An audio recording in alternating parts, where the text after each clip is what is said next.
দুনিয়ার সব কিছুই কিন্তু একদিন ছেড়ে আমাদেরকে চলে যেতে হবে। দেখো এত সুন্দর একটি দুনিয়া, এই দুনিয়াতে যা কিছু রয়েছে আল্লাহ তাআলা বলেছেন এই সব তো আসমান আমি যা সৃষ্টি করেছি। তারপরে যে নিচের একেবারে যে আসমানটি সৃষ্টি করেছি সেটি তারক সজ্জায় সজ্জিত করেছি মানুষেরকে আনন্দ দেওয়ার জন্য। যখন রাত্রিবেলায় এই আকাশে এখন দেখো সূর্য দেখা যাচ্ছে, একসময় এই আকাশে কিন্তু তারা দেখা যায়। যখন লক্ষ লক্ষ তারকা এই পৃথিবী থেকে দেখা যায়, সেই দূর আকাশে তারকাগুলো লাইটের মতো জ্বলে। আসলে শুনলে আমরা অবাক হই যে একটা করে তারকা এই পৃথিবীর লক্ষ গুণ বড়, অথচ আমরা এখান থেকে দেখতে পাই তারকাগুলো একেবারে স্মল, একেবারে ছোট ছোট তারকাগুলো।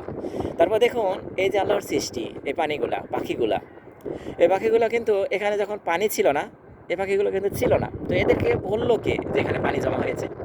তো এরা যেখানেই পানি পায় সেখানে যেয়েই আনন্দ করে। দেখুন পাখিগুলো কত আনন্দ মস্তি করছে, খুব সুন্দর। পাখিগুলো উড়ে যাচ্ছে, আবার ফিরে আসছে, একজন উড়ে যাচ্ছে, আরও 10 জনকে ডেকে নিয়ে আসছে। সবগুলো মুহূর্ত নিয়ে এখানে কিন্তু খুব একটা মনোরমকর একটা মানে সুন্দর একটা পরিবেশ সৃষ্টি হয়েছে।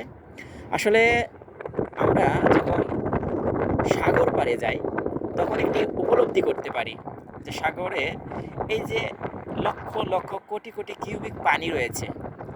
সবচেয়ে চিন্তার বিষয় তখনই হয় যখন লক্ষ লক্ষ কিউবিক পানি শুকিয়ে এরকম মরুভূমিতে পরিণত হয়ে যায়। পরবর্তীতে আবার যখন জোয়ার ভাটা আসে তখন দেখবেন আপনি জোয়ার আসলে পুরো এরকম সাগরে পুরো পানি পানি হয়ে যায়। তো এটা হয় কিভাবে, এটি কিন্তু আমি যখন সাগরে যেতাম এটি ভাবতাম।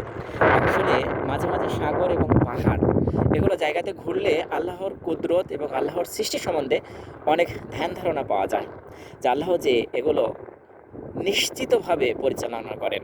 এই যে লক্ষ লক্ষ কোটি কোটি কিউবিক পানি, এই পানি একেবারে শুকিয়ে মরুভূমিতে পরিণত হয়, আবার কোথা থেকে যেন আসে এই লক্ষ লক্ষ কোটি কোটি কিউবিক পানি। সুবহান আল্লাহ, আল্লাহ তাআলার অশেষ নিয়ামত। আমরা সূরাতুল আর রহমানের ভিতর আল্লাহ তাআলা বহুবার এই কথাটি বলেছেন যে তোমরা আল্লাহ তাআলার কোন কোন নিয়ামতকে অস্বীকার করবে।